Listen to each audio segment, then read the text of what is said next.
Picture in your mind a field, and running through the middle of that field is a river. Sticking out of the river, side by side, splitting the water, is a metal rod and a single reed. Now imagine the skies turn black and green and a huge storm descends on the field. A gigantic gust of wind sweeps across the river, slamming into the rod and the reed. Which do you think stands a better chance at weathering the storm? The unwavering rod or the very much wavering reed? There's something about striving for goals that seems exhausting and impossible. To achieve anything, it seems like we have to be so strong and be prepared to take such a beating and be white-knuckled attached to our visions. Every moment in our life is an Eminem rap battle against all odds. We're a champion racehorse, stuck constantly inside the underdog. What if true success isn't in ruthless adherence to attacking goals, but constantly adapting the ways we move towards them? What if we can spare the rod and be the reed? What if we have what it takes to weather the storm? And flexibility is the key. Let's find out. Lawsome, the podcast for law firms.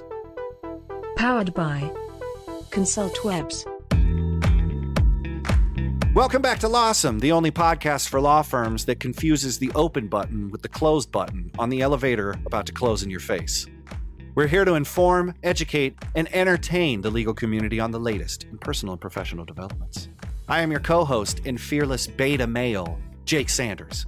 And with me today is Paul Julius, the only man enough to admit that he likes a varied collection of canapes at his social functions. Paul, past hors d'oeuvres seems like napkin abuse. Do we need a napkin for every chicken satay skewer? Yeah, man, I think you do, because otherwise you're going to get into, reusing a toothpick, and that's just gross. That is nasty. But you need a napkin for every little quiche. The little quiche needs its own napkin? Or do you hold up your napkin and wave them away? It depends. Like I say, it's a standard, I mean, once you stop using those napkins, they disappear. I don't even know what I'm talking about anymore. I do hors d'oeuvres by like the handful. I know. Okay? Just grab the hot dogs and say, "Get out of here." I'm not even at parties that have hors d'oeuvres. What is on the show today? On the show, we discuss stress management techniques for lawyers with an article from law.com. We interview Canadian lawyer and fashion icon Chris Deshane on the misperceptions around a career in law and how flexibility is the key to success. And we grill him with 5 questions that used to be 10 questions we ask everyone. Pull up a plate. It's the Hot Takes Buffet. The link today is from law.com. It's by Jonathan Jordan. It's entitled Not a Bunch of Hooey, Stress Management Techniques for Lawyers. I'll give you the brief opener. Lawyers, like a lot of people right now, are thinking about New Year's resolutions and how to improve their lives in 2018. This came out in January, by the way. If you were thinking about your New Year's resolutions now, good for you. As a wellness consultant, man, you have a lot of stick-with-itness. As a wellness consultant who works with big law attorneys, I've found that getting them to move more and eat better is easy. Their A-type personalities motivate them to exercise and watch their diets. But when I talk to them about managing stress, I often get pushback. Lawyers don't see the need to address it, claim that they don't have the time, or are skeptical about the effectiveness of ways to reduce it. But there are simple, proven ways to do it. He says you should breathe, you can meditate, and you should put your feet in the grass. Paul, is it really that easy? I mean, yeah, if it was, it wouldn't be such a problem, right? I know. The parks would be full of people just walking around, grounding their feet and not strangling their coworkers. I have to say, the one tip at the very end of this, and this may have been because I didn't have my glasses on when I first started reading this, it says purify your air with plants. I thought it said something about purifying the air in your pants, and I was like, what are we talking about here? Charcoal lined. Yeah, which maybe might stress you out too. But maybe there's a thing. There's good stuff in here. There is good stuff in here. I think a lot of it though is a matter of how do you find the time. You know, when do you do this stuff? If you're stressed out, like, how do you even, like, sometimes you'll know, like, man, I'm not feeling Right. good, but you know what I need to do? I need to try a power pose. Like, Right. I don't know. What do you think? I think that it's another list. And I think that I'm sad that this life coach is just piling on a whole bunch of to-dos onto these stressed out people. Here's my thing. I think that stress is sort of a boiling of the frog. You kind of uncover it with Chris later on in the interview, but it's a gradual process that you're not aware of until you're cooked, until your goose is cooked. And so I think that for people who aren't aware, stress can hijack your body regardless of your openness to solve it or to find a remedy for the solution, or even recognizing stress as like an inflammatory condition of the immune system. You could totally have that openness to it and not even know that you're stressed out. Yeah, that's exactly what Chris said. Right. I mean, didn't he say I was meditating? I was eating Right. good. Yeah. Great You know? social life. Everything's good. Excited about starting a new career, and whoop, stress can just jump up and attack your body. So I think that this is a good article, but it doesn't quite get at the heart of what is necessary about stress, is recognizing you even have it. If you recognize you have it and you're meditating and you're purifying the air in your pants and stuff, and you've taken these steps, definitely. You could actually be adding more stress to your life because you're worried about the amount of power posing you're getting done. Or, it can just open up. It's sort of like this Pandora's stress box.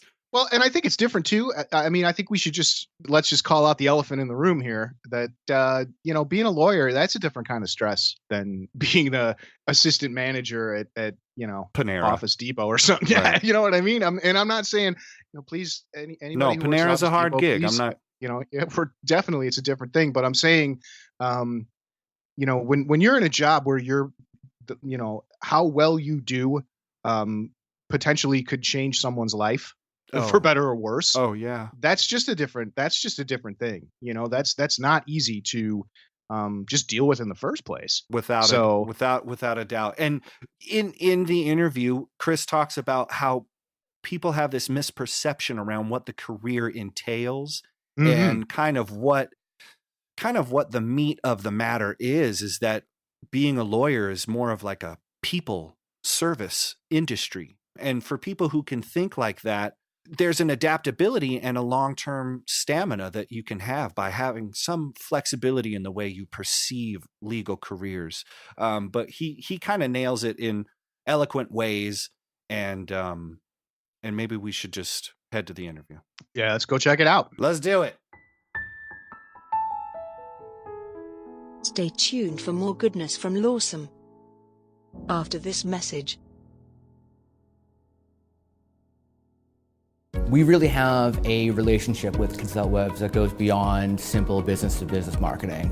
We have grown up with them as a company. They were there for us when we started. We were there for them when they started. So I think that we were Consultwebs' first personal injury client 15 or 16 years ago. I've been working with them directly for 10 years now, and they've always been a fantastic partner. It's vitally important to us that when somebody says you should hire Bellick & Fox, and they go to the Bellick & Fox website, they're going to go beyond the website and contact us. They understand storytelling, they understand technology, they understand a website isn't just text on a page, it's how you create an expectation for what that means to work with us. When we get a case, they are very excited in a really genuine way that I think reflects the fact that they sort of view their success tied to ours. So that's why we've continued to use them. I've never had anything but praise for how they've been able to market our website. Go to Consultwebs.com to learn more. And now, for a Lawsome interview. A graduate of Ottawa Law, Chris Deshane is focused on creating a legal career that fits his life. Chris is currently handling dispute resolution and regulatory matters as counsel for Ontario Power Generation, Ontario's largest clean electricity generator. Before that, Chris was a litigation associate at Stikeman Elliott, one of Canada's leading big law firms. He also served as a legal intern at Coca-Cola, where his love of Pepsi was a constant threat to his safety. Chris is also the co-founder and co-host of The Law School Show, a podcast and destination for law school students to share experiences and learn how to thrive and find out what to expect from a career in law. He's a longtime friend of the show, a brilliant musician, an amazing friend, and a legal style icon because Chris was the first person I saw wearing business shorts. Chris, brother, welcome to the show. I will say that I think it was game 3 of the NBA Finals this year when they have the players kind of rolling into the arena and they're always wearing their styles, that LeBron James had on a suit with shorts. So I'm just saying, it's catching on. But you did it first, is that kind of thing. Just that drop in the bucket there. Trend-setting. Good to be with you guys. You're a lawyer in Canada. Give us kind of like a blow-by-blow on entering the career from getting accepted to law school onwards. What's the trajectory for a legal career in Canada, yours specifically? So I would say that of all the provinces and territories in Canada, common law is observed in all except Quebec, where it's civil law jurisdiction. So the process there is different, but in large part, the rest of our great land is all common law, and it looks like this. You need an undergrad degree, which is 4 years of anything you want to study, from engineering to political science to history to English. Once you have that, you have to write the law school admission test, the LSAT. It's basically your undergrad grade plus your LSAT score that you're going to use to apply to law schools. Makes sense. Law school is 3 years long. When you graduate from that, you have to do articles. So that's a 10-month long process where you're basically working in a law firm. Once you finish articles, you write the bar exam. If you pass that, you're called to the bar, you're a full-fledged lawyer, and you go practice. I think the biggest differences are that there are significantly more law schools in the US per capita than there are in Canada. So the difficulty, I think, in the US is the bar exam. That's the high hurdle where people get weeded out. In Canada, it's acceptance to law school. The bar exam is pretty easy. It has like a 90% pass rate. It's pretty high, but getting into law school is a lot harder. And then, I think it's pretty much the same after that. You've got, the bigger markets in Canada, the Vancouver, Montreal, Toronto have big law firms and big paychecks and commercial clients. And then the smaller jurisdictions have more personal legal issues, and you make smaller money and have a slightly different life. So I don't think it's too much difference in terms of the practice, but the road there is a little bit different. It's interesting that you say that there's more law schools in the United States. I mean, as a lawyer kind of setting out, headed towards your legal career, do you feel like it's a really competitive field? Because in the US, I mean, competition is like, there's just more lawyers and less jobs, and it's starting to sort of look like the Hunger Games. It is hugely competitive.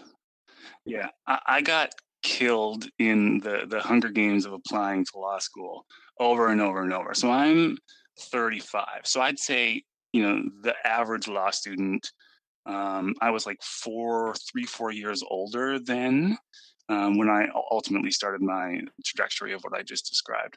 So I applied, right out of undergrad. I applied to law school, didn't get in. Talked to all these different admissions officers at the law schools and asked them, why didn't I get in? And they said, your undergrad GPA is too low. So they said, go back and do a 5th year of university and pad your grades and then apply again. So I did that and did a bunch of volunteering and had a pretty tight application. So I thought, applied again to law schools. And this is like, 10 law schools I applied to the first time. They all say no. 10 law schools I applied to the second time. They all say no. At that point, I take 5 years off, work and live. And it was after that 5 years, I thought I'd apply one more time, got into one law school, which was the University of Ottawa, and started from there. So it's really intense. It's massively competitive, and because there's so many applicants, it really just comes down to the numbers on the page. Like there's no interview process, there's no real personality, there's no vetting of who's getting into these law schools other than their stats. Really, that's the kind of the brutal truth of it. So you talked to a lot of law school students. You started this law school show, this podcast that you started with Rishi. How did you start that, and how has it continued? And what are you seeing are some of the new things that like younger lawyers are kind of having to deal with that maybe you didn't have to, or, so let's talk about the podcast, where it came from, and what you're noticing in trends as far as students are concerned. Rishi and I started the law school show when we were in third year of law school. So that was, maybe 4 years ago or something like that. Basically, we were bored. Law school is, after the first couple of years, you're in a position where you kind of get it.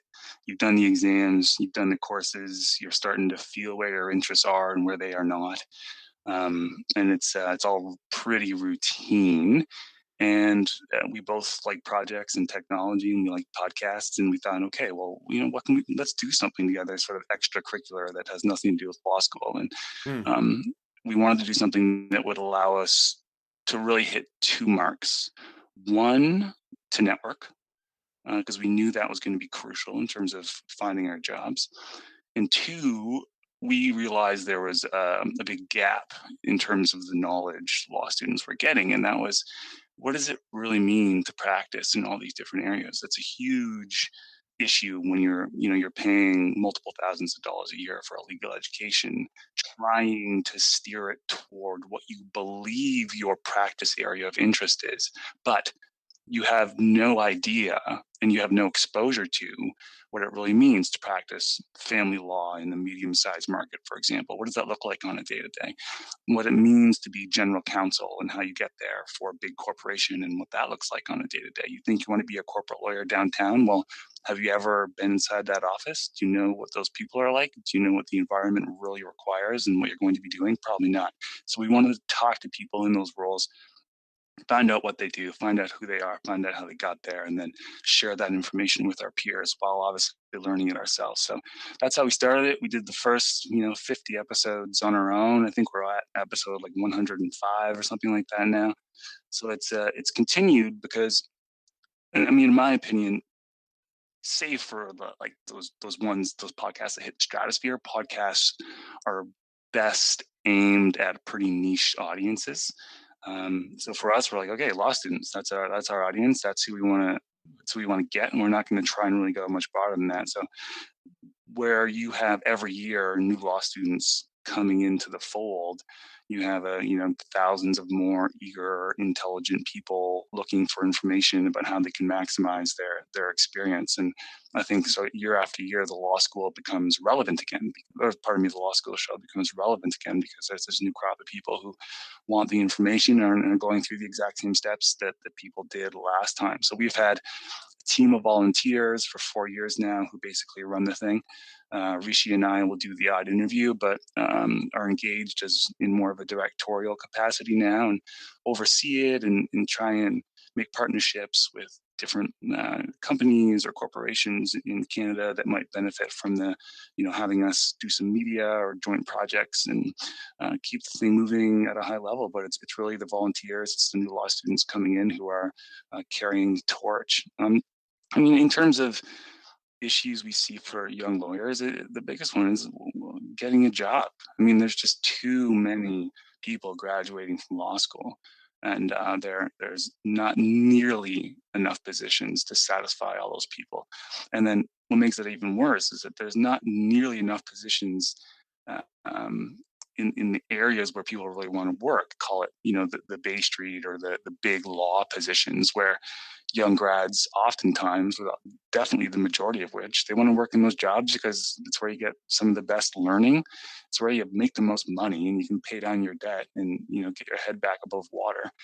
And it's got that air of prestige to it, which is a bit of a misconception or maybe a big misconception. But so that one issue for young lawyers, how to get jobs. The other issue is technology is changing law, but people don't really know how. Like, people know that that's a thing, but they're not really engaging with the technology enough during law school to understand what areas are ripe for disruption and what tools, technological tools, are available to really impact those areas. And then they're graduating law school and going, well, I should be aware of technology, or I should be involved in technology, or I should be a startup founder, not knowing what the hell to do because they haven't done anything over the past 3 years and change of law school, but develop an analytical IQ. Um, so I think those are two big ones for sure. All the obvious stuff like law school debt is tough, but you do get a good education. I think you meet smart people. It's a really good networking opportunity because you're in class every day with other gunners who have good aspirations, and a lot of people really want to use law for good reasons. So hopefully, these smart people getting into law school will be influenced by that crop and start to do things that it's good for the planet. So, Chris, do you think have you ever run into a situation where people have this idea of law in their head, and you have to kind of set them straight on, no, it's not really, like, you're not going to be making these grandiose final arguments in court every day. You're going to be answering emails and logging hours. Like, do you think, is there any kind of misconception with that kind of stuff, or do you think that people are kind of going into this with pretty open eyes and clear head? Yeah, closed eyes and foggy head, I would say. There is a strong and pervasive misperception that law is a promising career in terms of satisfaction and pay. It's just not. And if we could answer the question of why that misperception still exists, notwithstanding year over year the stats of grads and unemployment and mental health issues that exist in this profession, like we'd be probably doing something else with our lives if we had the answer. Yeah, But totally. it's really really interesting to me that year after year, thousands and thousands of really smart and capable young folks are deciding that law is where they want to go and work. It's a tough gig. It's a tough gig, and you can get a lot out of law school. I think that's really where you want to start making your decisions. I mean, the legal education in and of itself is decent. I mean, you're gonna learn how to think analytically, like I mentioned. You start to get your sort of your hierarchical schemas in place where you can carry multiple thoughts in your head and understand complex sets of facts, and you start to actually get an understanding of the law and how that fits into things, and you start to get a feel for how really at the end of the day it's a people business, and you got to understand what people's motivations and interests are and understand how the law might be a vehicle to satisfy those.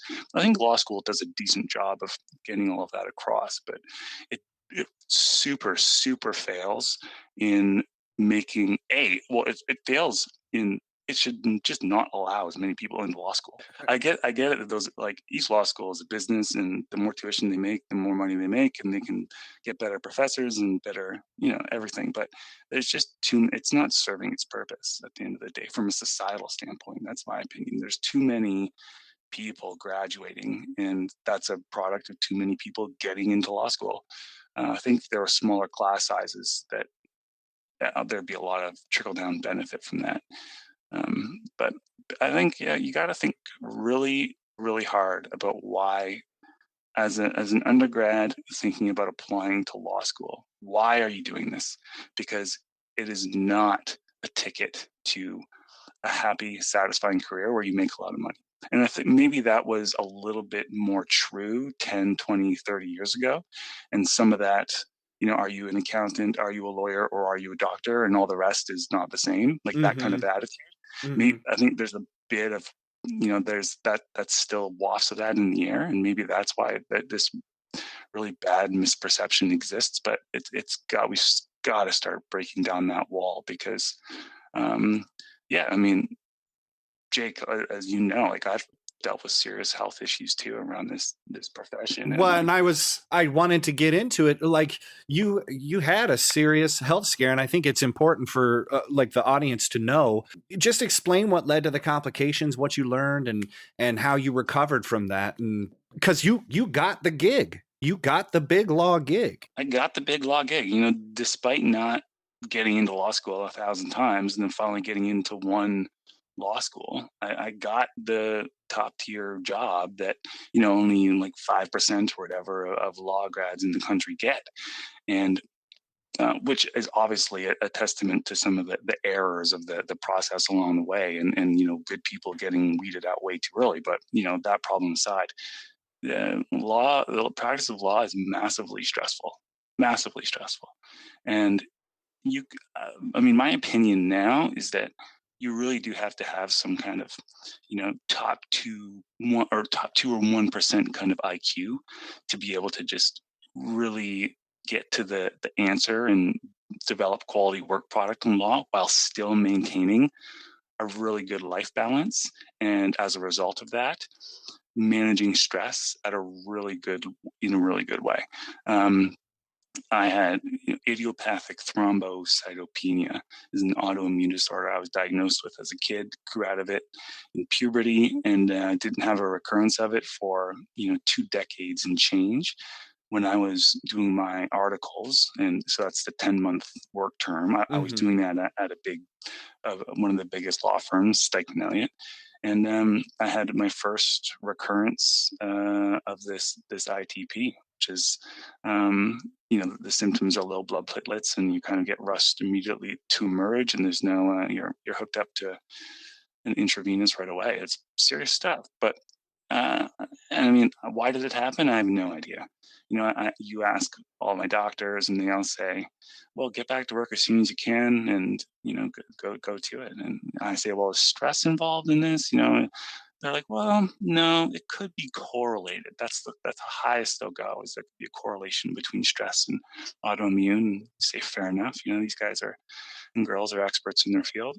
And so I get over that episode, and then 15 months later, I have another job, and I'm back in the hospital for another week, getting hooked up to intravenous's and pumped with drugs. And I didn't have a flare up in 22 years, and then I have 2 in a span of like 400 days, and that 400 days just happened to coincide with me, going through my initial big law experience and trying to manage the stress of that.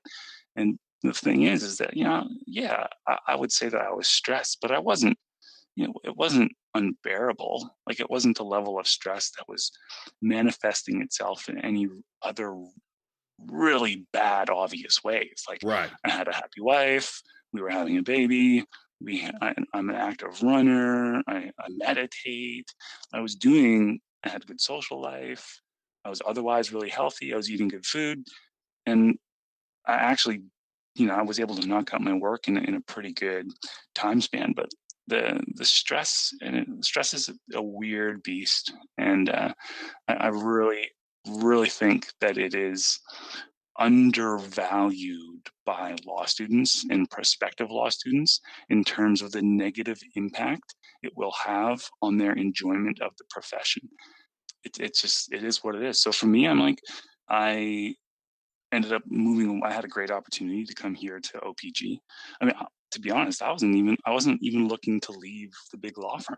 I was finally just getting my feet under me. I was starting to find the people I liked working with. I was starting to get a really good file base. I was finally, I had my head wrapped around the rules of civil procedure, and I thought I was a litigator finally. I was like, I get this. I'm doing this.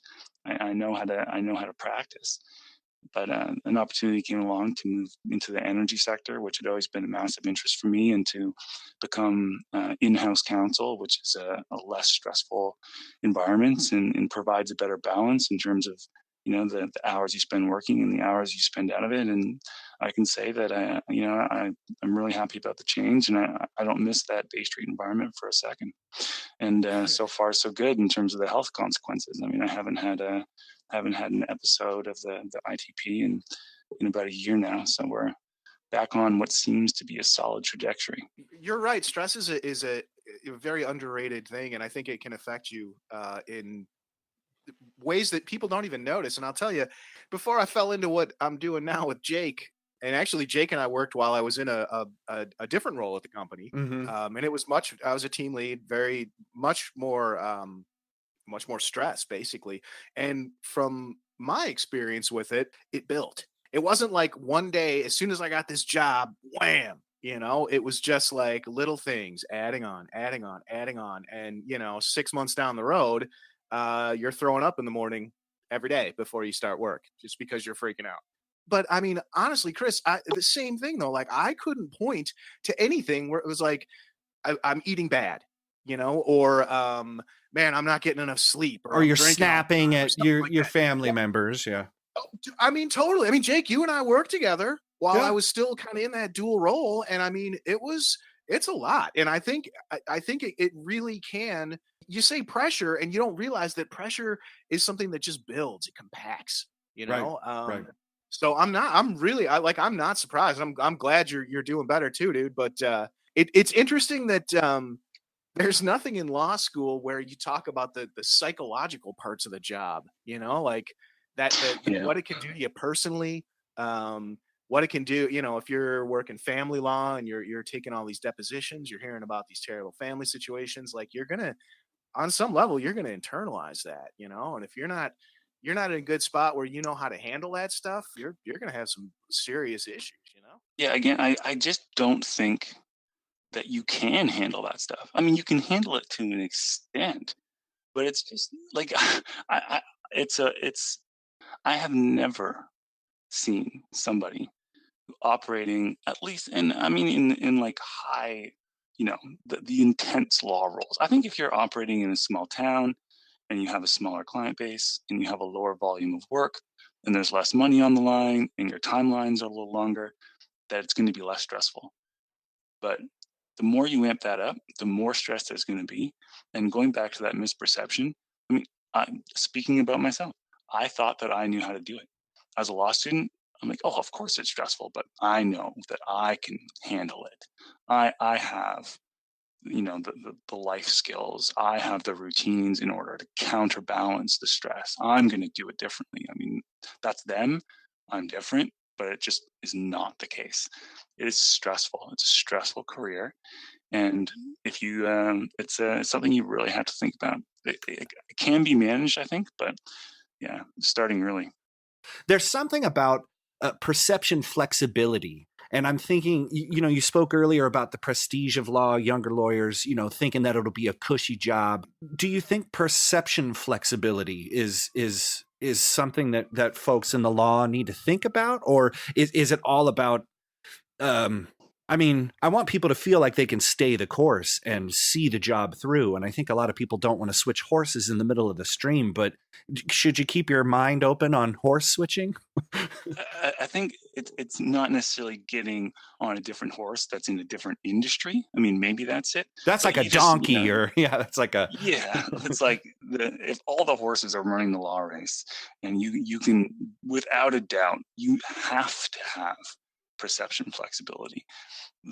Title of a law school course, something like the perceptions that we have that are wrong, 101, and somebody like a practitioner coming in and saying, here's what you're going to be faced with for 9 out of 10 of you. Here's what 9 out of 10 of you are going to react, how you're going to react. And here's what you can do to change it. And it's about stress management, and it's about lifestyle, and it's about planting that seed as early as possible so that young lawyers can start developing tools and make decisions to either avoid the stress, because it's there. If you're if you're in the big market, big law, you're going to be dealing with stress big time. You can't avoid it. Or you develop some tools to better handle it. But without a doubt, the best thing I've done in my career is have flexibility in my perception of what a good law job is. When I started, I thought to myself, well, a good law job is one that pays me a lot of money and gives me the best learning. And to me, that was a big shop in a big city, and that's where I ended up. And it was good learning and it was the best money, but it was also extremely difficult and not quite in line with my ideals and who I was as an individual. So I had to let go of that golden egg and realize that it was bronze sort of at best and something else was better for me, and start making really dedicated efforts to identify the people I knew, what sectors they worked in, what I was interested in, what skills I had as a lawyer, where they could be applied. And, when you do the sum of that equation, what's being spit out in terms of the sectors and the specific employers where I might have a better fit and a better impact as a lawyer. And in identifying those, I was able to come over here to LPG. So yeah, flexibility. It's easier said than done, but I think you're bang on. You have your podcast for law students, and I'm sure you give them all kinds of, hey, it's not going to be like this, or I thought it was this and it wasn't that. If you could be one of your podcast listeners, what's something that you would have told yourself? What's some advice if you could give to yourself way back that you think would have had an impact on how things went for you? I would have told myself that who you know is the most important thing that you would get from law school. You're going to do the courses, you're going to get the knowledge, you're going to develop that analytical thinking we discussed earlier. That's just going to happen by virtue of existing as a law student and passing your classes.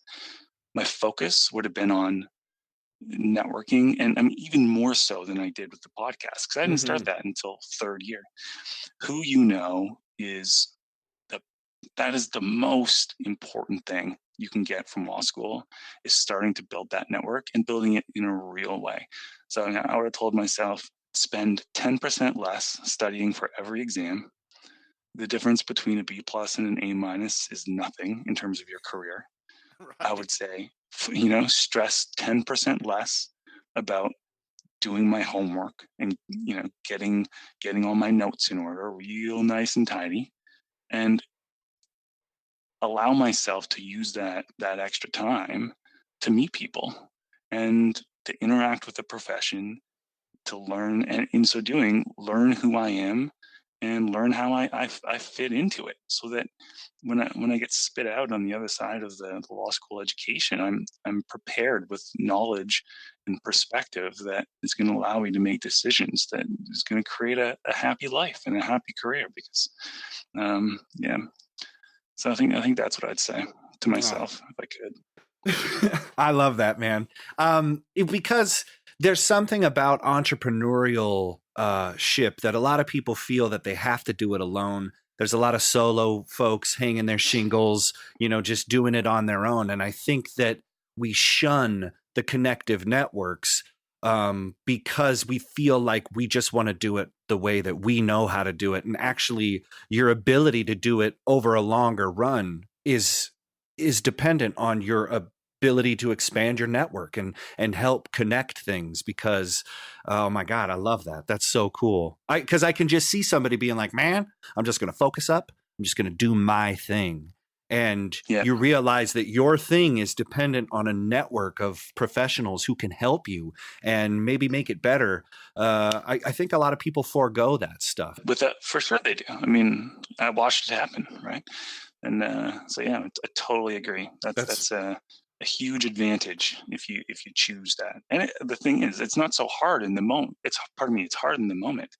Like if you have an assignment due, or in 2 weeks, or you have an exam coming up, like that is a heavy burden as a law student, and you want to prepare for it because you want to lessen that burden.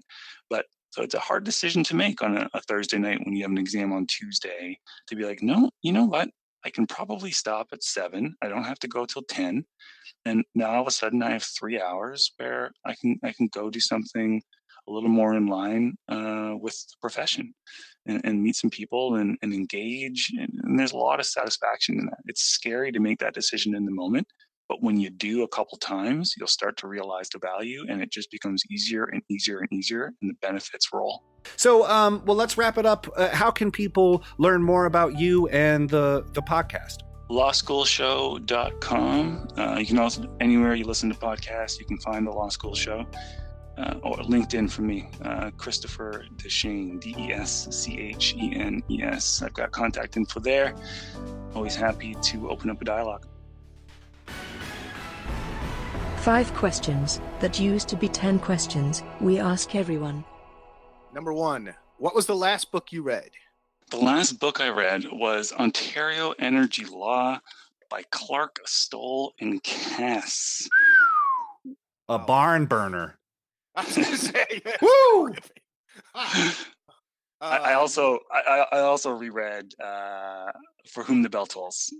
Nice. Anyway, which was like a third time. That's a go-to first book at the cottage kind of read for me. Love that story. It's good. Number 2, what is your favorite place? My favorite place is the backyard of my house on a sunny summer day with my wife and my baby and a beer on the weekend. Boom. Nice. Number 3, what sites, blogs, newsletters, or podcasts do you regularly check in with? The Rich Roll podcast is a go-to. I've been dabbling with the Sam Harris podcast, some very strongly pointed views on that, which I found interesting. Blogs, never. I like the LinkedIn newsfeed. You can start to customize that for energy sector stuff, which I've just been consuming like crazy lately. Number 4, if you were stranded on a desert island and could only pick one condiment to take with you, what would it be? I mean, I just do barbecue sauce. I mean, I'm not a condiment guy, so I just go with some like good old Kraft barbecue sauce. I throw that, you throw that on anything. It's gonna add a little something. It is. Yep. It's versatile. It's versatile. Number 5, and we have made it to the end. After a long day or a long week at work, how do you relax and unwind? Guitar is a big one. Running is a big one. Those are going to be my big 2. And just alcohol. Tons. All at the same time. He's running. drinking, and playing. It's a scene, but whatever works. Anyway, so we'll leave it at that. Yeah, that was, thank you guys. That was a lot of fun. For show notes, links, and info, follow us on Twitter or Facebook, or go to www.consultwebs.com/lawsomepodcast. Be sure to leave us a review and ratings on iTunes or wherever you find the you listen to. Until next week, stay lawsome.